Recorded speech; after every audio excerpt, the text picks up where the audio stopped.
Hello everyone. Today we will try to understand understanding based questions, application based question and higher order thinking questions of the chapter social responsibility of business. So let's start.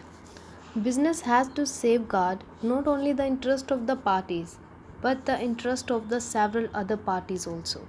In the other parties are included the employees, consumers, suppliers, competitors, government, community, and the world. Today, only that business is regarded as good which, along with the interest of the owner, takes care of the interest of these parties also. यहाँ पर कहा गया है कि business को आज सिर्फ कुछ पार्टीज़ का इंटरेस्ट नहीं देखना होता बल्कि बहुत सारी ऐसी पार्टीज़ हैं जिनका इंटरेस्ट ध्यान में रखना होता है, जैसे कि employees, consumer, suppliers and all. उसी बिज़नेस को गुड कंसीडर किया जाता है जो ओनर के इंटरेस्ट के साथ साथ बाकी पार्टीज़ के इंटरेस्ट का भी ध्यान रखे। तो इस पॉइंट में आपको ये बताना है कि बिज़नेस के किस किस कंसेप्ट की बात की गई है। उस कंसेप्ट को आइडेंटिफाई करो एंड उसका मीनिंग भी एक्सप्लेन करो। As we have read the chapter social responsibility of business, और ये जो है सोशल रिस्पॉन्सिबिलिटी का मीनिंग ही है कि सिर्फ ओनर के इंटरेस्ट को ध्यान में नहीं रखना बल्कि कई अदर पार्टीज़ जैसे कि owner, competitors, employees, government, consumer, community and world, इनका भी ध्यान रखना है। तो इसके आंसर में आपको यही सब मेंशन करना है। In the next case study, one of your friend Rajan runs a factory in the city. His factory is causing air, water and noise pollution. What advice will you give him regarding keeping the environment free from pollution?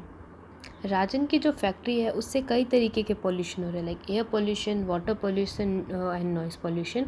आपको उसे advice देनी है कि कौन सी ऐसी techniques या methods को use करके इस पॉल्यूशन को रोका जा सकता है। इस चैप्टर में हमने पढ़ा है कि बिज़नेस की पूरी रिस्पॉन्सिबिलिटी बनती है एनवायरनमेंट में पोल्यूशन ना हो, एनवायरनमेंट पोल्यूशन को स्टॉप करने की, क्योंकि जो पोल्यूशन का रीज़न है वो भी बिज़नेस ही है। और इन पॉल्यूशंस को रोकने के लिए कई तरीके के साइंटिफिक मेथड्स अवेलेबल है, कई टेक्निक्स अवेलेबल है। जो एक right way of disposing system है वो अडॉप्ट करना चाहिए।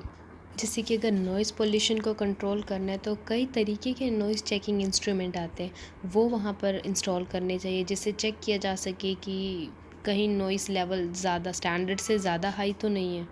गंदे पानी को, जो ऐसे प्रोडक्ट को कंटेन करता है जो वाटर स्पीसीज़ के लिए डेंजरस हो सकती है, उसे ऐसे पानी को वाटर में फ़्लो नहीं करना चाहिए, ऐसे डर्ट को वाटर में फ़्लो नहीं करना चाहिए। और अगर कोई गंदा पानी फ़्लो करना ही है रिवर में तो उसे साइंटिफिकली ट्रीट करने के बाद ही करना चाहिए। Next is environment protection means keeping the environment free from air pollution, water pollution and noise pollution. Every creature living on the earth needs clean environment. Therefore, environment protection is very important. In the context of this statement, throw light on the danger to environment pollution likely to be caused by business. यहाँ ये कहा है कि environment protection का मतलब है environment को air pollution, water pollution, noise pollution से सेव रखना। जो भी इस अर्थ पर लिव करते ज़िंदगी जीते हैं उन्हें क्लीन एनवायरनमेंट चाहिए होता है। तो एनवायरनमेंट प्रोटेक्शन बहुत ही इंपॉर्टेंट है। आपको इस पर लाइट थ्रो करनी है, मतलब ये बताना है कि किस तरीके से बिज़नेस एनवायरनमेंट को पोल्यूट कर रहे हैं। एज़ यू नो कि जो बिज़नेस है और एनवायरनमेंट पोल्यूशन है बिल्कुल डायरेक्टली एक दूसरे से रिलेटेड है, क्योंकि बिज़नेस बहुत बड़ा रीज़न है एनवायरनमेंट को पोल्यूट करने का। बिज़नेस की फैक्ट्री से गंदा धुआं निकलता है, गंदा पानी निकलता है, कई ऐसे प्रोडक्ट्स निकलते हैं जो बहुत ही हार्मफुल होते हैं एनिमल्स के लिए। So therefore there is no hesitation in saying that environment faces a threat from business. Business की वजह से एनवायरनमेंट को नुकसान पहुंचता है। Next is if business fulfil its social responsibilities today, its own interest gets protected in the long run. How? अगर business आज अपनी सोशल रिस्पॉन्सिबिलिटी को पूरा कर लेती है तो फ्यूचर में उसके लॉन्ग रन में उसका अपना ही फ़ायदा है। ऐसा कैसे है? जैसा कि हम पढ़ चुके हैं, जो सोशल रिस्पॉन्सिबिलिटी के फेवर में है पीपल, उनका कहना था कि बिज़नेस सोसाइटी का पार्ट है और गवर्नमेंट के रेगुलेशन भी पूरे हो जाते हैं। साथ ही साथ इससे बिज़नेस का लॉन्ग रन सेल्फ इंटरेस्ट भी है। देखो लोगों का क्या इंटरेस्ट बनेगा बिज़नेस पे, क्योंकि ऐसा बिज़नेस जो एनवायरनमेंट को भी माइंड में रख रहा है, उसकी रेपुटेशन गुडविल हाई होगी एंड वहाँ के एम्प्लॉयज़ भी हैप्पी होंगे, क्योंकि नॉइज़ पोल्यूशन जैसी चीज़ों का भी ध्यान रखा जा रहा है, लॉ पूरे हो रहे हैं, रूल्स पूरे हो रहे हैं।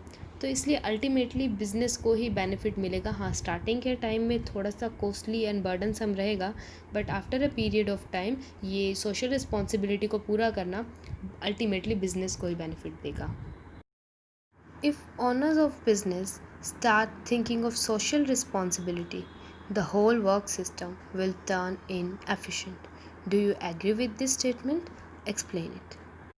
In this, you have to write your own point of view regarding it.